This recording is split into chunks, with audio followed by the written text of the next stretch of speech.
آپ لوگ اپنی نظروں سے یہ دیکھتے ہوئے آئے ہیں، رزق کا مسئلہ عجیب و غریب مسئلہ ہے۔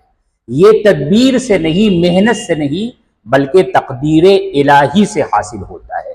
اللہ صاف قرآن میں ارشاد فرماتا ہے، اللہ یبسط الرزق لمن یشاء من عبادہ ویقدر لہ ان اللہ بکل شیء علیم، کہ اللہ اپنے بندوں میں سے جس کے لیے چاہتا ہے، وہ چاہے کوئی بھی ہو، وہ چاہے ایمان والا ہو یا غیر ایمان والا ہو، جس کے لیے بھی اللہ تبارک و تعالی چاہتا ہے رزق کو وسیع کر دیتا ہے، رزق کو پھیلا دیتا ہے۔ اللہ یبسط الرزق، رزق کو پھیلا دیتا ہے، وسیع کر دیتا ہے، من عبادہ، اپنے بندوں میں سے جس کے لیے چاہتا ہے، وَيَقْدِرُ لَهُ، اور اپنے بندوں میں سے جس کے لیے چاہتا ہے اس کو وہ ناپ تول کر کے دیتا ہے، بقدر ضرورت دیتا ہے۔ ان اللہ بکل شیء علیم، یہ کہہ کر کے اللہ نے سارا مسئلہ ہی ختم کر دیا کہ اللہ تبارک و تعالی ہے ہر شے کو، ہر چیز کو وہ جانتا ہے، وہ جانتا ہے، آپ کی محنت کو جانتا ہے، آپ کے تدبیر کو جانتا ہے، لیکن مسئلہ رزق کا اللہ نے تقدیر پہ رکھا ہے، تقدیر الہی۔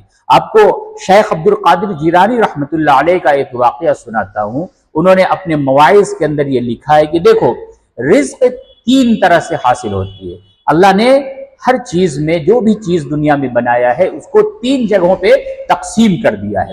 ایک تو وہ چیز ہے جس کو اللہ نے تمہارے لیے بنایا ہے، تو وہ ہر حال میں وہ تم کو مل کر کے ہی وہ چیز رہے گی۔ اور دوسری چیز جو اللہ نے غیروں کے لیے بنایا ہے، وہ تمہارے لیے نہیں بنایا ہے، وہ دوسروں کے لیے بنایا ہے۔ تم چاہے جتنی محنت کر لو، جتنی کوشش کر لو، اس چیز کو تم حاصل ہی نہیں کر سکتے۔ کیوں؟ کیونکہ وہ تمہارے لیے اللہ نے بنایا ہی نہیں ہے، وہ تو دوسروں کے لیے بنایا ہے۔ دوسروں کی چیز کے لیے تم چاہے جتنی محنت کرو، جتنی مشقت کر لو، وہ تمہیں کبھی حاصل نہیں ہونا۔ اور بتایا کہ تیسری بھی چیز ہوتی ہے، اور وہ ہے آزمائش۔ یہ تیسری چیز اللہ نے آزمائش کے لیے بنائی ہے، اور جس چیز کو اللہ نے آزمائش کے لیے بنایا ہے اس سے اللہ کی پناہ مانگو، اللہ سے حفاظت طلب کرو، اللہ سے کہو کہ اس چیز سے اللہ ہمیں دور رکھے، کیونکہ اس میں تمہارے لیے آزمائش ہے۔ تو جو چیز اللہ نے تمہارے لیے بنائی ہے وہ اللہ تمہیں پہنچا کر کے رہے گا، تو اب اس کو حلال ذریعے سے حاصل کرو۔ تدبیر جو اختیار کرو وہ حلال تدبیر اختیار کرو، کیونکہ ملنا اتنا ہی ہے جتنا اللہ نے تمہارے لیے لکھ دیا ہے۔